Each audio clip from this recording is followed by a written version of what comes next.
Good evening and welcome to Left, Right and Centre. I'm Nidhi Razdan. Tonight on the programme, the UK has rolled out the red carpet for Prime Minister Modi. The question is whether India and the UK can put ties on fast track. Has Bihar really overshadowed this visit, as some commentary in the United Kingdom seems to suggest?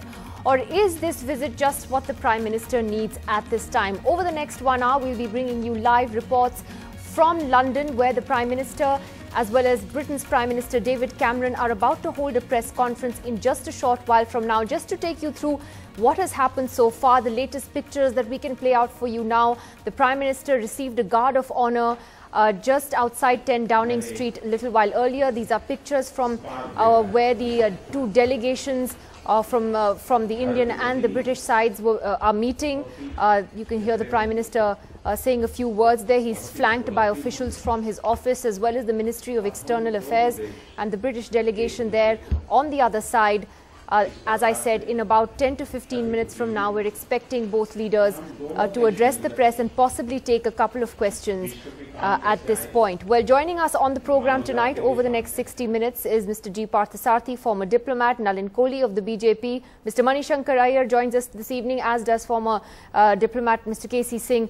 At this point, Ambassador Singh, let me ask you first. Interesting how the media has been covering this visit, particularly in the UK. Some have described this India-UK relationship as unrequited love, that Britain's trying hard to woo India and India's has sort of been half-hearted in its response. Do you think that could change?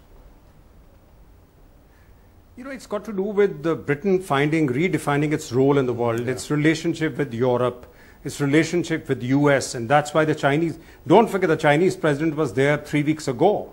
So they are reaching out to two major Asian countries. So in a sense, is the colonial relationship being rewritten, whereas then they used India and they used Asia for their global rise, using us as suppliers of raw materials. Now they need India and China as partners, as markets, as partners which can come and invest in England. So it's an entirely new kind of relationship between major powers in Asia and Britain.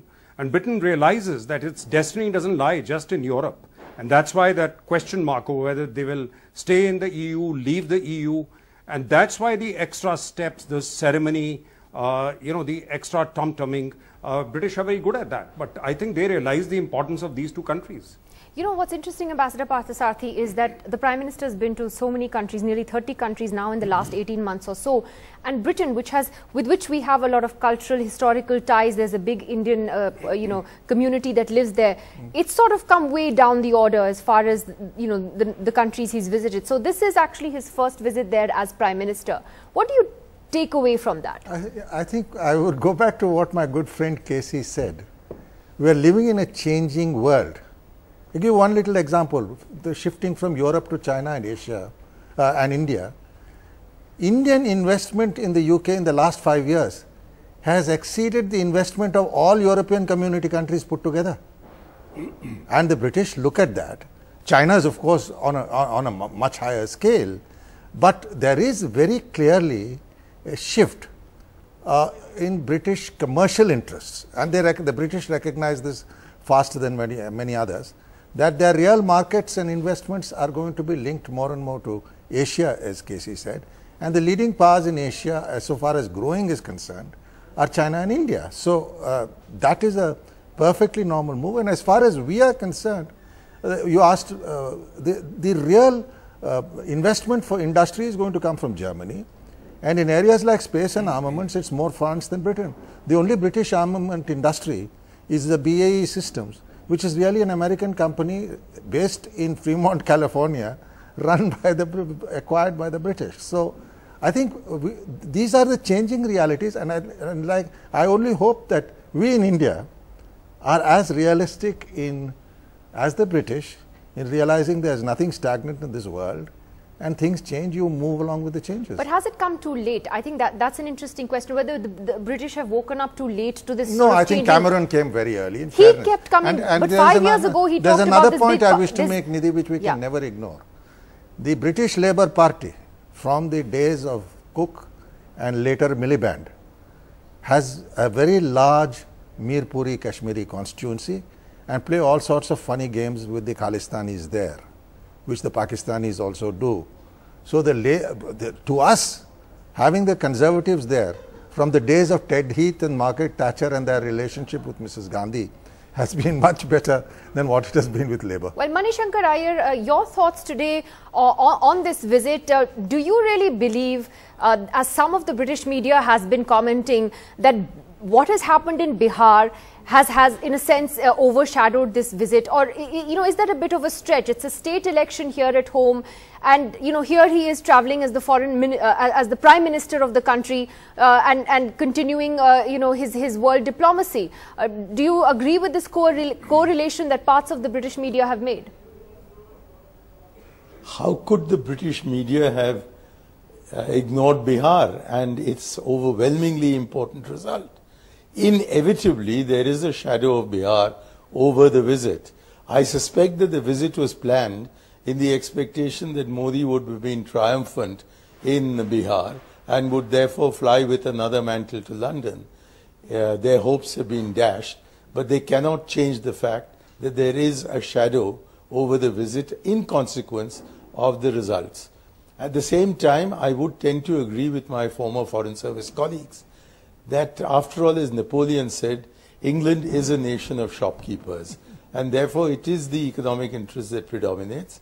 And oddly enough, they are the recipient of far more Indian largesse than we are getting from them. Now, if this is in the Indian interest, well, Mr. Modi can try and promote it, but I hope he will also succeed in persuading the British to invest rather more in India than they get from India. All right, an interesting point there. Nalin, on this point of Bihar? Well, first, I think Ambassador K.C. Singh and Ambassador Parthasarathy have really laid it out clearly about what is probably going to be a driving part of the relationship. Just to flag, even I think the Tata Motors Jaguar deal is something that should be flagged because it's a success story. I mean, besides defense and all the other things we'll talk about. With regard to Bihar, I'd look at it also from the converse. Certainly that Bihar made a lot of news. It was an important election, but I think the fact that we are getting coverage in the international media also shows that there is notice of India. I mean, I remember in the early 2000s, sometimes we wouldn't even appear in foreign newspapers when we thought there was important things happening. State election makes it. And certainly not a state election. So therefore, I think that's the change of the last decade or decade and a half, particularly since the late 90s. Onwards. One thing for India which is good is that we are now on the global scale being watched. And I think that's good. Whether it's a shadow or not, well, the Congress is entitled to have that viewpoint. I wouldn't necessarily believe that, whatever is to be signed between the two nations, whatever commerce is to take place, whatever deals have to take place, they were linked to the Bihar elections in any way. But if the Congress has a viewpoint on that, well, congratulations, because I've not seen foreign policy running really on the basis of state assembly election results. Every year we have 3, 4, 5 of them. So at least that's not the way I've seen foreign policy over the last maybe 2-3 decades that I've paid attention. Well, we have journalist and author Mihir Bose joining us via Skype as well from London this evening. And Mihir Bose, how has the commentary really been in the media there? How is this visit being covered there today? Is it getting the kind of attention that President Xi's visit got? How is it playing out there? Well, it hadn't got the attention that President of China got.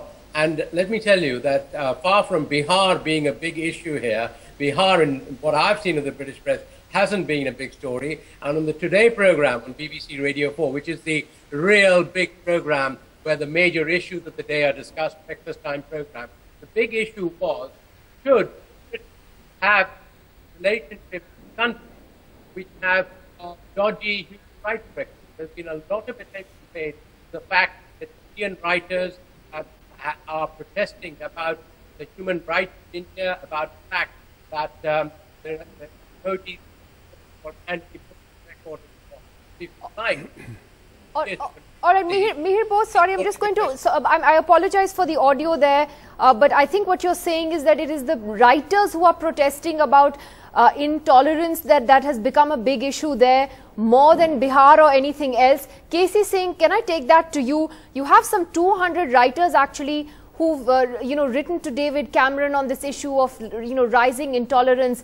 How do you see that playing out? In England, which has very strong values of free speech, and a big Indian community as well. You can see, you have some protesters out on the streets today, a large number of Mr. Modi's supporters as well. So it'll be interesting that all aspects of this visit, it's not a unidimensional visit, is it, in that sense? Look, the same thing came up during President Xi's visit, and don't forget that the Speaker of the House let aside one or two remarks right there when President Xi was there, pointing out that preceding him, Aung San Suu Kyi of Myanmar is the one who had addressed the British Parliament, and they pride themselves for being a 900, their Magna Carta being really the font of postmodern or 900-year-old document, which created really passed on sovereignty from the ruler to the parliament. So they really value that. And don't forget also that 55 MPs, including the leader of the Labour Party, signed a petition and moved a motion where they said that human rights violations should be taken up with the Indian Prime Minister. So this will be, and then what they did in case of China was, they quietly had the Labour leader meet President Xi. They may try the same thing now. But the fact remains, and don't forget, there was that projection on the House of Westminster, on the Parliament itself, where a swastika was put. And also the Economist magazine and the latest issue raises the issue and then ends with the line that there is a growing suspicion that the Prime Minister agrees with all these people who are doing these things in India. So there is a question mark. It's not going to be the attempt of the government will be to play it down. But you can't, in a society like the British society, you can't be on a stage, put the cloak over it, particularly when Prime Minister addresses the Parliament. How does he address it? That'll be very interesting. Does he address it? Does he duck it? Does he give an assurance there that India will be inclusive? Then the question will arise, why can't he give it in India? Why does he go to the British Parliament to give an assurance? So either way, we're going to have a very, very interesting commentary after what we see enacted. We have Mihir Bose back on the line on Skype, and I'll give Nalin a chance to respond. Mihir, sorry, you were telling us about how, in a sense, the discourse in the media, as you're saying, is being dominated by these writers who've written about intolerance. If you could expand on that, how exactly is this debate being looked at there?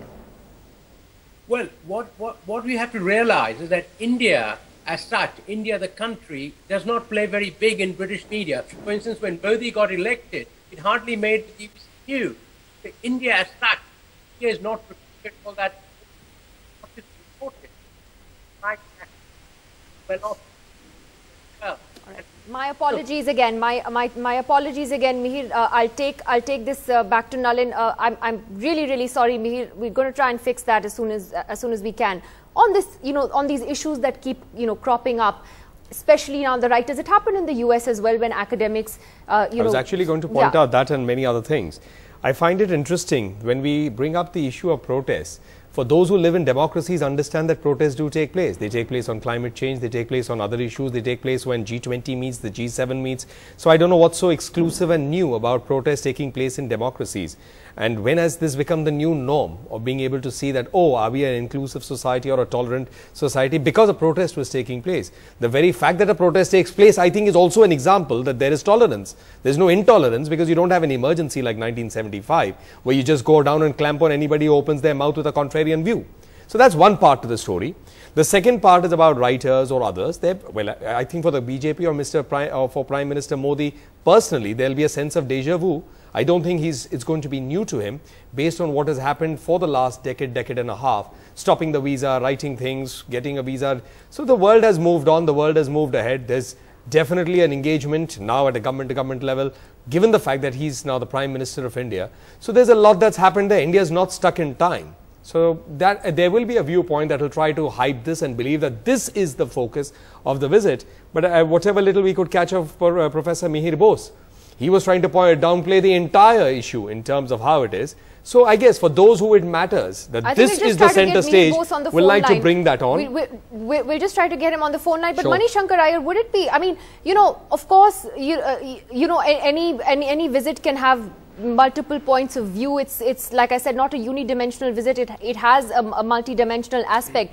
But would you really say that these protests or this whole debate on intolerance is an overriding theme? That doesn't seem to be the case at the moment.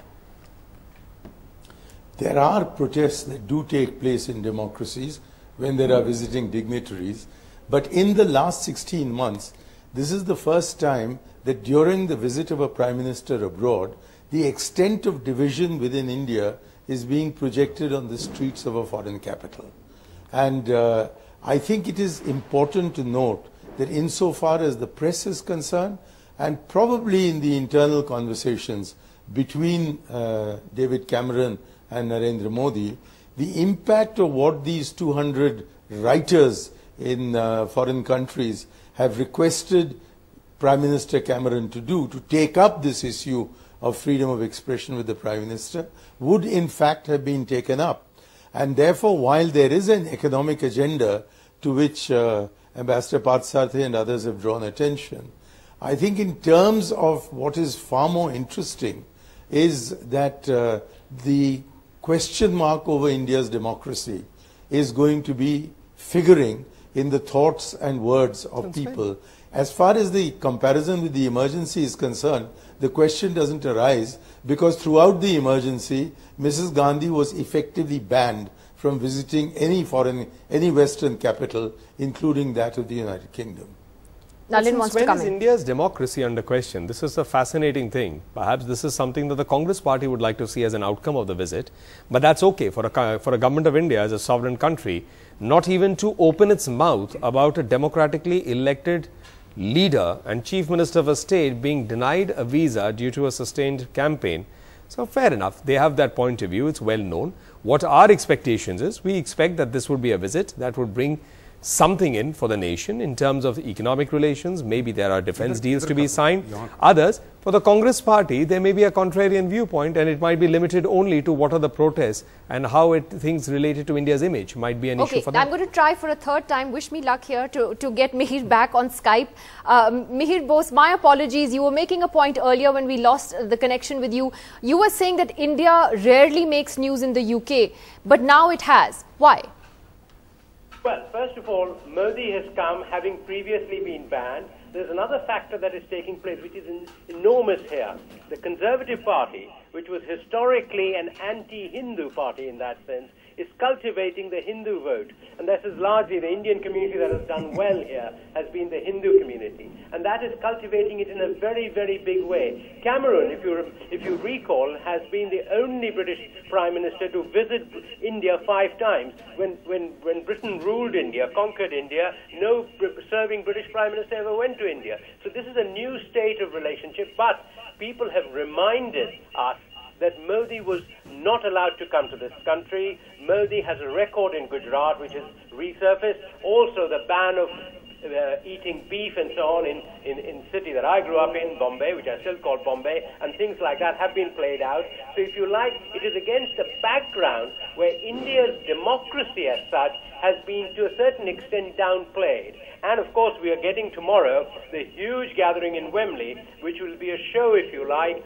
of particularly the Patel community, the Hindu community here, welcoming Modi. So all that is being played out, if you like. The British are coming to terms with their own well-off Asians who've done well.